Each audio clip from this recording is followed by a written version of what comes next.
Buenas a todos, profesor Adolfo. Hoy vamos a presentarle el trabajo de Digitales 2 con los temas interrupción externa, timers con PIC y pantallas LCD. Mi grupo está conformado por Diego Armando Mendoza Castillo y mi persona Armando Luis Roy Peñaranda. Interrupciones en microcontroladores. Las interrupciones son desviaciones del flujo de control del programa, originadas asincrónicamente por diversos sucesos que no se hallan bajo la supervisión de las instrucciones. Dichos sucesos pueden ser externos al sistema, como la generación de un flanco.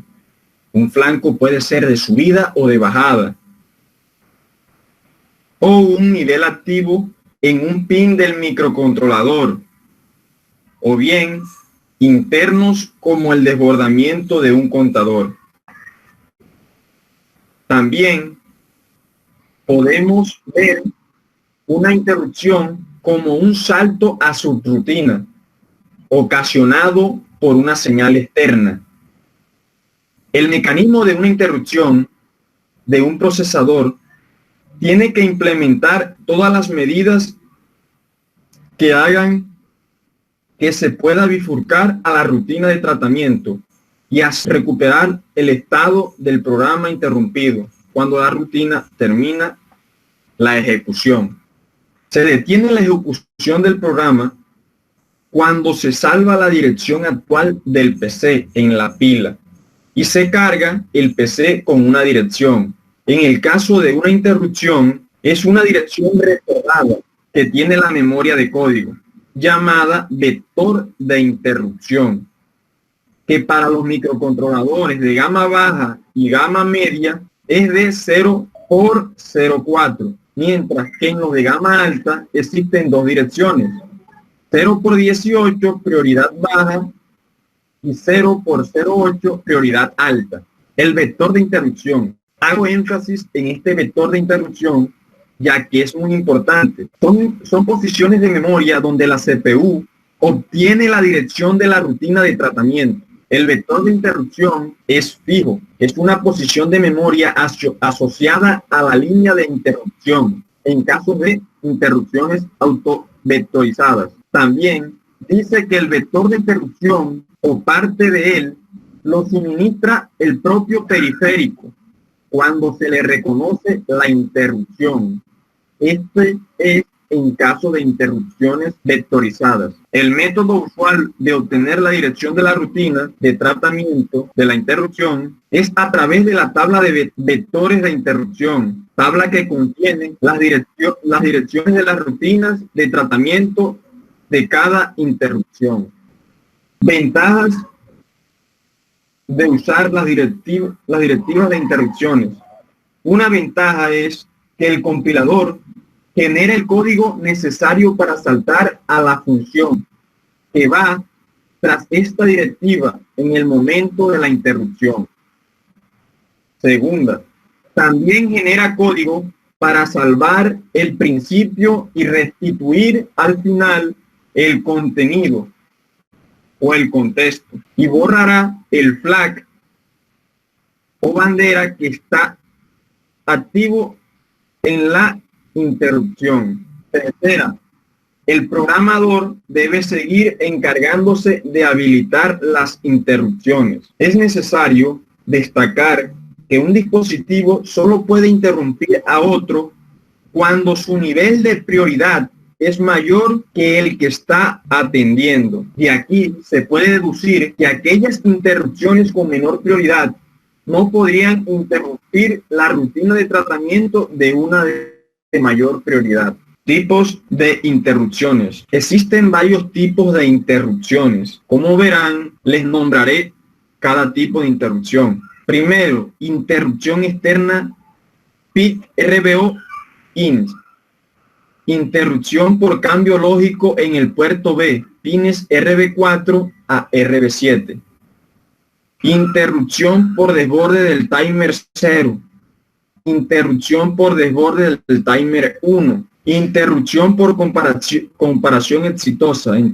en el timer 2. Interrupción del comparador, interrupción del transmisor del USART, interrupción del receptor del USART, interrupción del módulo CCP, interrupción del EPROM. Interrupciones externas con RBO INT. Bueno, esta fuente de interrupción es sumamente importante para atender a acontecimientos externos en el tiempo real. Cuando ocurre alguno de ellos, activa el pin RBO INT y se hace una petición de interrupción en forma automática. Este método es más eficaz que la técnica de sondeo, ya que el microcontrolador no perderá tiempo preguntando a la línea de entrada para leer su estado, sino que únicamente atenderá al periférico cuando éste se lo pida mediante la solicitud de interrupción. En el caso de la interrupción externa RBO INT de los PIC 18, se tiene la directiva numeral INS, que significa flanco en el pin RBO, donde se activa la bandera INT-F. También sirven para atender acontecimientos externos. La lógica es la siguiente. La directiva numeral int global indica que la función que va a continuación sustituye todas las acciones que inserta el compilador al aceptarse una interrupción. Solo se ejecuta lo que vaya en dicha función. Si se utilizan las directivas de interrupción, el compilador genera el código necesario para saltar a la función que va tras esta directiva en el momento de la interrupción. Además, genera el código para salvar al principio y restituir al final el contexto, y también borrará la bandera que se activó con la interrupción. El programador solo debe encargarse de habilitar las interrupciones. Existe también otra función adicional destinada a configurar el flanco activo que genera la interrupción externa RBO. Esta es -int-ed, que equivale a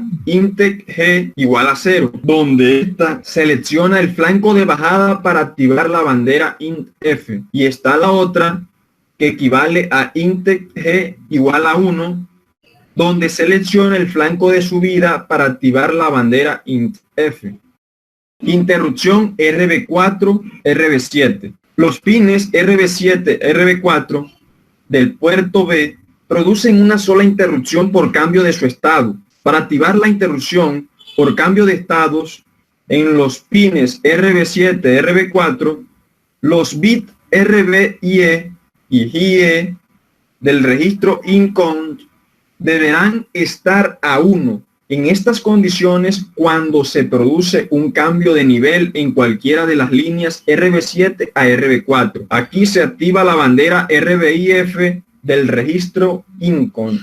Entonces, la subrutina de interrupción se deberá hacer el tratamiento respectivo para identificar cuál de los pines se activó. En lenguaje C, la interrupción se activa con enable interrupt in-rb y la subrutina de tratamiento de interrupción se llama in-rb. En caso de que se estén atendiendo varias interrupciones, el compilador también tiene la directiva numeral priority, que sirve para fijar la prioridad de las interrupciones. Así, las interrupciones más importantes son listadas al principio y se ejecutarán de primero. Buenas, soy Diego Mendoza y en este caso ahora vamos a presentar lo que son el ejemplo de la interrupción en RB0 y la interrupción entre los pines de RB4 a RB7 de forma consecutiva. En este caso es la interrupción por RB0, en el cual se diseñó un contador dependiente de un botón que fue creado, o más bien diseñado con una interrupción que le permite sumar de forma instantánea de 1 en 1 hasta llegar hasta 9, y de ahí se regresa a 0, como podemos observar. Tiene un delay de 10 milisegundos, entonces no es antirrebote, o sea, no sería no sería muy bueno utilizarlo real, pero para simulaciones sí queda bastante bien ese tiempo.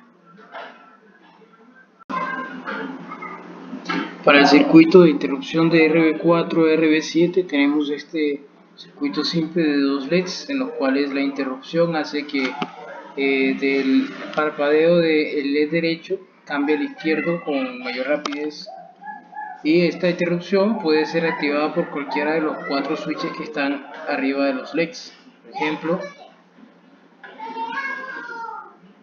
Y así sin más, ese es el ejercicio. En este caso yo voy a seguir hablando de lo que son los timers. Una de las funciones más habituales de los programas de control de dispositivos suele ser determinar intervalos concretos de tiempo. Esto es porque nosotros siempre estamos pendientes a las acciones y reacciones de lo que puede ser un sistema. Entonces el tiempo es un factor importante que siempre debemos de medir o de tener en cuenta en cualquier tipo de aplicación que tengan los microcontroladores. También suelen usarse para contar impulsos que que se producen en el exterior del sistema. Sí, si bien los temporizadores o los timers pueden, digamos, hacer un conteo con los ciclos internos del microcontrolador, también esto mediante los pines físicos de las patas, por ejemplo, en el 16 F877A están disponibles los pines 6 y 12 más 1 para hacer conteos de lo que son, para utilizarlo más como contador que como timer. Estos timers tienen unas funciones específicas, por ejemplo el setup timer 0, que es el que determina su configuración, la configuración que puede tener el timer. También podemos escribir y leer en los timers con las funciones setTimer 0 para entregarle un valor dentro de las capacidades que tenga. Por ejemplo, el timer del PIC16F877A tiene una capacidad de 8 bits, entonces solo puede tener números enteros de 0 hasta 255 números. Y también te podemos hacer lo que es la lectura con el comando getTimer0. El PIC 16F877A tiene una cantidad de 3 timers, cada uno tiene una, digamos, cualidad específica, ¿no? El timer 0, que es el más usado, el que va más a la mano para utilizar, más cómodo de usar, es un contador de 8 bits que permite la lectura de escritura, permite la selección de flanco activo, es decir, que permite si queremos trabajar con lo que son los flancos ascendentes o los flancos descendentes. También tiene predivisor de frecuencia o los prescalers programables. Los prescalers son como una forma de que el temporizador tenga más conteos, pero eso próximamente lo voy a explicar de una forma mejor. Puede también generar interrupciones por desbordamiento. También tenemos el timer 2, que en este caso es un contador de 16 bits que tiene dos registros de bits. También es legible, escribible, o sea, puede leerse y escribirse. Recibe también relojes externos, es decir, que también tiene unos pines físicos por donde podemos introducir señales y este también puede contarlos. Su registro de control, en este caso es el T1CON, que es el Timer 1 Control Register, que se encuentra en el datasheet del microcontrolador. También tenemos el Timer 2, que como el Timer 0, también es de 8 bits. También es legible, escribible. Por ejemplo, este tiene una cualidad que no tiene ninguno de los otros timers, que es un post divisor de frecuencias programables. Y también este no tiene una interrupción por desbordamiento, tiene interrupción opcional por comparador entre el timer y el registro del periodo de 8 bits. también tiene la posibilidad de generar impulsos al módulo SSP y su registro de control es el T2CON o Timer 2 Control Register. El funcionamiento del Timer 0, que es el que vamos a presentar, es todo se basa, digamos, en el principio es la configuración. En este caso, el Timer 0 se configura en el vector Option Register desde el bit, déjame contar, 1, 2, 3, 4, 5, 6, del bit 0 hasta el bit 5, de los cuales los primeros 3 configuran lo que es el prescaler, que el prescaler, como he dicho antes, es una forma de extender el tiempo del timer. El siguiente, el PSA, determina si hay prescaler o no hay prescaler asignado. O sea, si hay prescaler asignado es un 0 y si no hay prescaler asignado es un 1. El siguiente es el TOSE, que selecciona el flanco de cuenta el flanco de subida o el flanco, o sea, si vamos a trabajar con flanco ascendente o si vamos a trabajar con flanco descendente. Este lo utilizamos en caso de que sea franco descendente, sería el 1, en caso de que sea franco ascendente sería el 0. También tenemos el timer T0CS, que es el que si se pone un 1 podemos seleccionar eventos externos, o sea, es decir, que podríamos utilizar las patas físicas de lo que es el timer, el microcontrolador, para generarlo como conteo, para utilizarlo como conteo. Y en 0 se seleccionan ciclos de instrucción, que sería dependiente entonces de lo que sería el periodo o la frecuencia de operación la frecuencia de trabajo de nuestro microcontrolador. Aquí abajo de este Option Register se encuentra lo que es una ecuación. En esta ecuación podemos determinar lo que es el tiempo de descarga, o más bien el valor entero de la variable TMR sub 0 para el tiempo que nosotros queramos, dependiendo de los prescalers que vamos a usar.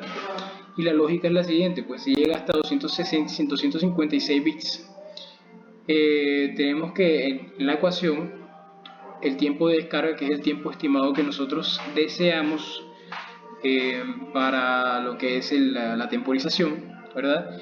Y vemos que ese tiempo de descarga está dividido entre un tick.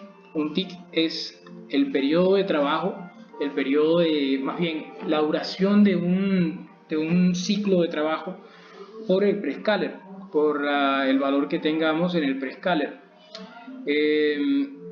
Y restándolo con la capacidad del timer, que en este caso son 256 bits, tenemos lo que es el valor entero del timer sub 0, que es el valor que vamos a escribir para determinar cuál es el tiempo de descarga o el tiempo de desbordamiento más bien. Abajo de esta ecuación observamos que hay un un segundo vector. Ese segundo vector tiene dos variables con unas flechas. Una de esas es una bandera que dice que cambia más bien cuando se desborda este timer, y que ese es el timer TMR 0 y F, que es la flag, que es la bandera, y también tenemos el TMR sub 0 y E, que se vendría a ser una especie de bandera, pero este es si lo tenemos activado. Y significa que tenemos activado lo que son las interrupciones por timer, por desbordamiento de timer. O sea que en caso tal de que tengamos activado las interrupciones por desbordamiento de timer y se nos desborda el timer, comienza una interrupción. A diferencia de que tengamos activado, de que se nos desborde el timer, se ponga activa la flag o la bandera de desbordamiento y no tenemos activado lo que es la interrupción, pues entonces no sucede una interrupción, simplemente se desborda el timer. En esta ocasión, por medio de interrupciones en el timer 0, se realizó prácticamente un generador de ondas entrega 5 voltios por un segundo y de ahí pasa a 0 voltios otro segundo. Ahora esta es la parte del trabajo referente a lo que es el trabajo con, o más bien el uso de las pantallas LCD. El LCD, las pantallas LCD son dispositivos de bajo consumo de energía que nos permiten visualizar caracteres alfanuméricos. Cabe destacar que estos dispositivos generalmente tienen un uso, bueno, más bien una capacidad de voltaje de 5 voltios y un uso nominal de corriente de aproximadamente 5 miliamperios. También hay muchos tipos de LCD disponibles en el mercado. Generalmente se dividen en dos grandes grupos, que son las LCD gráficas y las LCD alfanuméricas, como en este caso. Estos LCD traen en su memoria archivados 240 símbolos en códigos ASCII, en códigos ASCII 7. Dichos símbolos se visualizan o se encasillan más bien en matrices de 5 por 8. Aquí se puede observar lo que son los caracteres que se encuentran, o la mayoría de los caracteres que se encuentran dentro de una LCD común. Podemos observar que después del valor 0x7f en hexadecimal encontramos lo que son caracteres orientales, y antes de esos se encuentran los típicos latinos que nosotros utilizamos, además de que hay 8 espacios desde el 0 hasta el 8 para crear lo que son caracteres propios. En la imagen de la derecha podemos observar que hay una matriz de 5 por 8 donde podemos encasillar lo que son puntos, digamos píxeles, para uno poder crear nuestras propias formas. Estas pantallas LCD contienen dos memorias. Una es la DDRAM o Display Data RAM, que es la memoria que almacena los datos que uno va a mostrar. Es decir, uno al momento de utilizar la LCD, lo que uno tiene es un espacio de 80 bytes, de 40 bytes asociados a las posiciones del display, de los cuales uno puede meter información. Y es curioso porque uno solo tiene 16 bytes para mostrar, entonces lo que uno puede meter es más pequeño de lo que uno puede mostrar. Entonces ahí es donde uno puede utilizar lo que son herramientas de corrimiento para mostrar completo el mensaje. Y esa es la parte de lo que es la memoria de DRAM o Display Data RAM, y la parte de la CGRAM, que son los que contienen caracteres que pueden ser personalizados por el usuario. Eso era lo que decía previamente. Al momento de uno tener la posibilidad de crear un carácter propio para poderlo mostrar, y no hay problema, tenemos 8 disponibles para poder mostrar, o más bien para poder crear o agregar. Entonces, sigamos con lo que es la conexión física de una LCD. Como podemos observar en la imagen, vemos que hay varios índices de lo que son los pines de la LCD, y están los típicos BSS, BDD, pero también existen unos fuera de lo común, que son, por ejemplo, el RW, que ese es el que determina si nosotros estamos leyendo o estamos escribiendo en la LCD. Depende de si es 1, que es para lectura, o si es un 0 lógico, que es para escritura. También tenemos entre esos el RS, que selecciona el registro de control. Se reacciona al registro más bien, que puede ser de control si es 0, o si es un registro de datos pues sería 1. También tenemos una señal llamada E, que es el del típico enable, y tenemos dos buses de control, un bus de control de datos y tenemos dos tipos de buses, un bus de control, un bus de datos y un bus de control. cabe destacar que para uno poder realizar un montaje de una LCD, uno primero debe hacer un proceso de inicialización en los cuales se definen los tamaños o más bien la longitud de los datos del bus de datos que se va a ejecutar, además de una limpieza previa de lo que es los datos que tiene dentro o que lleva dentro la LCD, etcétera. Por último, se muestra o se evidencia lo que son una serie de comandos que son muy útiles al momento de estar trabajando con el display, y nos dan la posibilidad de poder manejarlo a voluntad. Sin más que decir, pues gracias por su atención. En esta ocasión se evidencia el uso práctico de lo que es la pantalla LCD haciendo el circuito de el corrimiento bit a bit de lo que es la pantalla digitales como una especie de prueba.